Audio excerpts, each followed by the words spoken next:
Assalamualaikum warahmatullahi wabarakatuh. Salam budaya rahayu bagi kita semua saudara senusantara.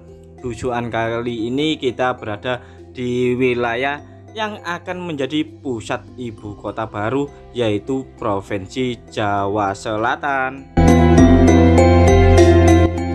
Kali ini kita akan mendatangi sebuah kampung terpencil dan jauh dari pusat keramaian, baik itu pusat perbelanjaan atau pasar, ataupun pusat pendidikan ataupun sekolah, bahkan pusat kesehatan ataupun puskesmas.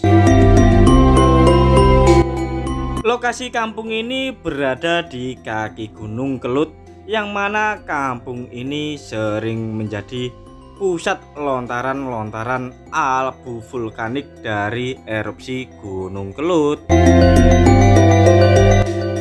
Untuk mempermudah pencarian kami ke area lokasi kampung ini, kami mencoba bertanya-tanya sama adik-adik bocil yang ada di sekitar sini. Mereka sangat polos dan lugu, serta kami tanyai tentang lokasi keberadaan kampung yang kami maksud. Untungnya mereka memberikan informasi yang akurat, sehingga kami tak perlu khawatir bila kesasar menuju kampung terpencil ini, karena lokasinya itu pun jalannya banyak bercabang-cabang, takutnya kami kesasar. Setelah mendapatkan informasi yang memadai, akhirnya kami melanjutkan perjalanan menuju kampung terpencil yang berada di kaki Gunung Kelut dengan jalan dan medan seperti tampak yang ada di dalam video ini. Kontur jalan yang masih berupa tanah dan sedikit berpasir akibat debu vulkanik Gunung Kelut serta banyak genangan air. Kami berhati-hati saat melalui jalan ini. Melihat kondisi jalan seperti ini mengingatkan kita kepada wilayah-wilayah saudara kita yang berada di Sumatera, Kalimantan, dan Papua. Namun padahal di Pulau Jawa sendiri masih belum ada pembangunan. Pembangunan infrastruktur jalan sangat dibutuhkan oleh masyarakat setempat untuk mobilisasi dan kontribusi distribusi pertanian dari masyarakat sekitar. Meski status jalan ini merupakan milik perusahaan perkebunan, namun perlu adanya jalinan kerjasama antara pemerintah daerah sama perusahaan perkebunan setempat, sehingga bisa bermanfaat bagi semua orang.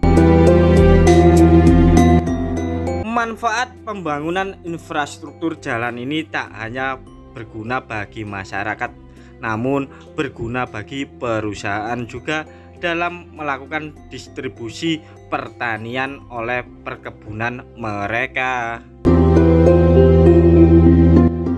Semoga kedepannya ada jalinan kerjasama yang baik bagi kedua belah pihak agar sama-sama menguntungkan. Coba kalian bayangkan kalau datang ke kampung ini saat malam hari, yang mana dikelilingi dengan hutan-hutan serta tak ada penerangan jalan umum dengan kontur tanah jalan seperti di video ini. Belum lagi banyak percabangan jalan-jalan menuju ke perkebunan. Apabila kita salah arah, kita bisa kesasar tak tahu kemana rimbanya. Wilayah ini dikenal dengan komoditas pertanian yang cukup berkualitas, mulai dari karet, tebu, hingga nanas. Bahkan peternakan mereka pun dagingnya berkualitas. Jika kalian menonton video ini tanpa skip dan memperhatikan video ini, pasti kalian paham bahwa di jalan ini tak seorang pun melewati jalan ini. Kita ketemu orang saja tadi di awal video, yaitu bocil-bocil. Padahal jalan ini merupakan jalan poros antar desa ke desa, bahkan dari kampung ini menuju ke pusat perbelanjaan, pusat kesehatan, dan pusat pendidikan yang berjarak 15 km. Meskipun infrastruktur jalan kampung ini belum bisa dirasakan, namun fasilitas listrik sudah bisa mencapai di kampung-kampung terpencil ini. Meskipun jalan ini kurang lebih 15 hingga 20 km dari pusat keramaian, namun bila menuju kampung ini terasa aman karena jauh dari gangster maupun begal. Bagi kalian-kalian yang pengen merasakan ketenangan batin, ketenangan jiwa, dan ketenangan pikiran, silakan kalian tinggal di kampung ini karena kampung ini sangatlah tenang, jauh dari hiruk pikuk. Selain itu, di kampung ini juga paling dihindari oleh bang pelcit, bang dedel, mbak mekar, mbak-mbak yang mencari nasabah biasanya di kampung-kampung. Mungkin bagi mbak-mbak atau bang-bang yang mencari nasabah-nasabah di kampung-kampung ini takut bila menuju kampung ini karena medannya cukup sulit serta sepi, jarang ada orang lalu lalang. Namun bagi penduduk kampung ini pun juga tak butuh bang-bang atau mbak-mbak yang mencari nasabah karena untuk kebutuhan hidup sehari-hari mereka sudah tercukupi. Meski penduduk kampung ini berada di wilayah terpencil di kaki Gunung Kelut, namun secara taraf ekonomi mereka sangatlah sejahtera. Bahkan untuk pendidikan anak-anak mereka pun sampai perguruan tinggi. Setelah melihat pohon raksasa yang berusia ratusan tahun, kita sudah akan sampai masuk ke wilayah kampung terpencil yang berada di kaki Gunung Kelut. Semoga saja penduduknya ramah tamah. Pohon besar yang tampak di depan kamera ini merupakan gapura atau pintu masuk secara alami menuju kampung terpencil di kaki gunung ini, dan tampak kebesaran pohon yang berusia ratusan tahun masih kokoh berdiri. Setelah melewati pohon raksasa, kita sudah melihat atap-atap rumah dari penduduk kampung terpencil ini yang kurang lebih kita sudah mendekati dan sudah mulai masuk wilayah perkampungan terpencil ini. Kampung terpencil ini hanya dihuni 35 kakak dan kurang lebih 20 rumah saja. Namun untuk jalan kampung ini sudah pakai blok paving sehingga perjalanan kita semakin mulus. Meski kampung terpencil ini berada di kaki gunung serta jauh dari pusat keramaian, namun penduduk kampung ini mencintai kebersihan. Cobalah kalian lihat rumah-rumah mereka, halaman-halaman rumah mereka bersih sekali. Karena mereka menyadari bahwa hidup bersih pangkal dari kesehatan dan pangkal juga keindahan, sehingga mereka jauh terbebas dari berbagai macam penyakit dari sampah-sampah yang biasanya ditumpuk.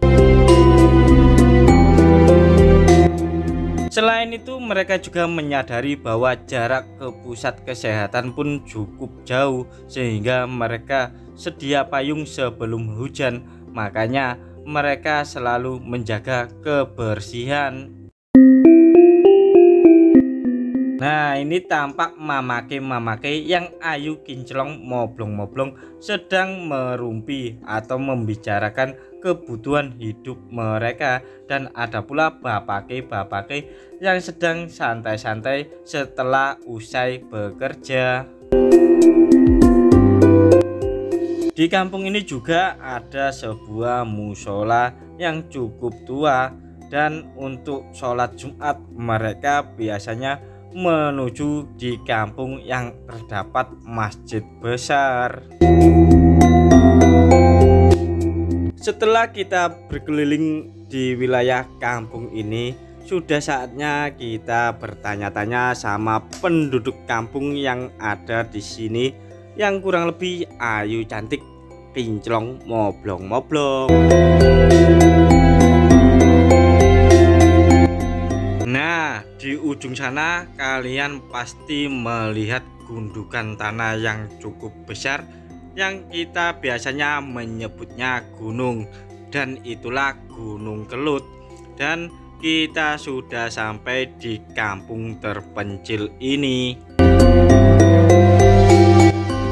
Kampung terpencil ini dikelilingi oleh perkebunan tebu serta perkebunan hutan karet, sehingga kampung ini memang jauh dari pusat keramaian.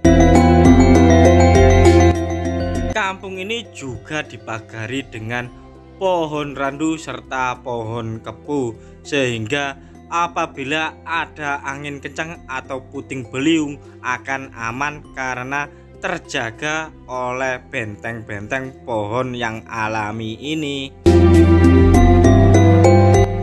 Lanjut, kita akan melihat suasana di kampung terpencil ini, sekaligus kita akan nanti bertanya-tanya sama penduduk kampung ini yang terkenal juga dengan ayu kinclong moblong-moblong.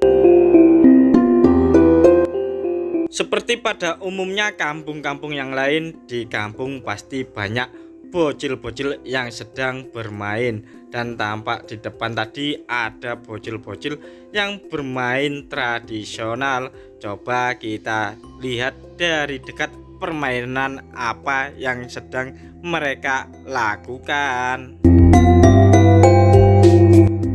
Bagi kalian-kalian penonton video ini yang kelahiran tahun 80, 90, pasti tahu betul permainan-permainan tradisional, dan mohon kalian sebutkan permainan tradisional apa saja yang ada di kampung kelahiran kalian. Tulis di bawah komentar video ini.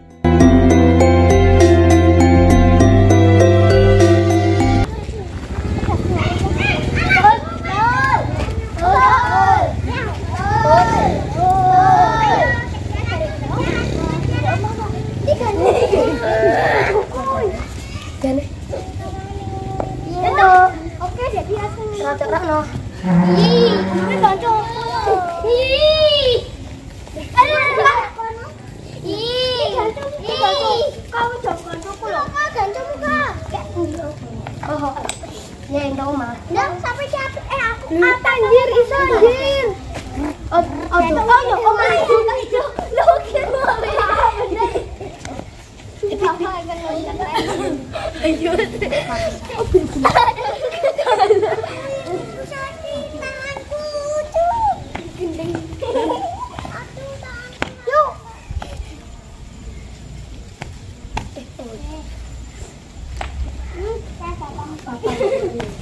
Kita semula.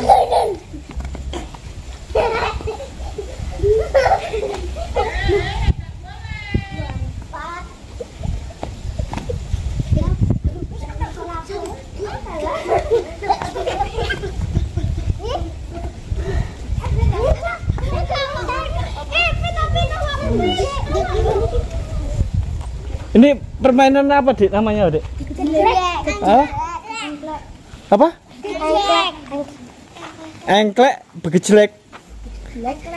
Apa? Gejlek atau gejlek atau dibilang apa mas? Engklek juga bisa. Engklek utawa Atau gejlek. gejlek. Buat wayang.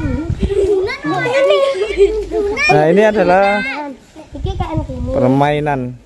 Setelah kita melihat permainan tradisional yang mengingatkan kita alias nostalgia era 80-an atau 90-an, mari kita tanya-tanya sama penduduk kampung yang ayu kinclong moblong-moblong. Niku mriki niku desane napa, Bu? Simbah Kidul, Mas. Iki leres sing terose tiang-tiang niku mriki amit nggih. Terpencil niku nggih. Nggih. Niku pirang griya mriki daerah mriki ini? Nek kakane 35. KKI 35. Tak 20-an ya, Pak. KKI 35, rumahnya 20-an. 20-25 kok ya. Nggih.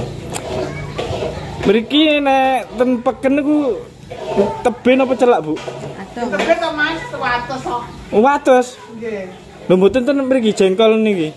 Iki kok apa itu pasar? Oh. Pundi niki sing arah Ndompo ta pundi niku? Ndompo ta? Pundi? Niku lho nek badhe Ndermo nggih. Sami kali tek wates. Iya sami. Kebe sami. Tapi nek komplite niku. Komplite nggih sami Mas wong teng pasar. Oh nggih. Radosane nggih wonten niku nggih, Bu nggih. Nggih. Ekstrim. Ekstrim. Napa? Iki tumut jarak. Kelurane itu mut. Tumut. Apa salah ya berarti? Kosok kidul. Iki wis ya, gosok kok. Nah, winginane pilihan niku harapane jenengan dus pundi, Bu? Harapannya piye? Nggih. Mana ya piye wong adewe nggone ning kene ya. Bae radosane didandani no. Makanya ngelok pabrik loh Mas. Oh, nek mriki tumut pabrik. Nek perumahan ini kan tumut desa, tapi cuma kan jalannya. Jalannya, oh nggih leres betul. Kalau ngelok apa-apa ya gak bisa. Nggih. Batuannya berat, duwe kan modalnya ta. Nggih. Berarti nrimo ing pandum ya warga mriki nggih. Nggih, nerima nek mriki. Ngene ya jalan raya, Mas. Nggih. Tapi ora iso, mboten mungkin. Ora mungkin. Rata-rata mriki niku tani nggih. Nggih, tani ternak. Ternak. Tani napa biasane mriki? Nanas tebu, Mas. Nanas tebu nggih. Jagung mboten nggih. Baku. Jarang ini. Iki banyune lho, Mas. Banyune kan menjagane banyu udan. Jadi ya gak iso. Terus kula mriki niku sugih tuya. Boten angelok Mas kene. Padahal kan celak gunung sih. Malah jeru lho, Mas. Sumbere. Wis umur burungnya 120 meter. 120 meter. Nah, ngene kula mriko ngene ku nggih napa jenenge? Nggih malah besar kedua sejauh itu. Kan anu sing kuliah nang Dipas ning nang Medion iki kan yo omahe iki aku mlebu nang omahe iki jere lahan apa jenenge? Jati. Nggih jati. Mriko tak kata. Waduh. Tapi samangke pun Tapi wis aspal Nggih. cuma. nggih pun aspal nggih pun cor. Nggih enten sing tasik lemah tambah lemenan lemah niku. Mriko nggih. Nggih nek rendengan aduh mboten saged diliwati. Padha ae kene. Kene iya Mas, iki mung terang.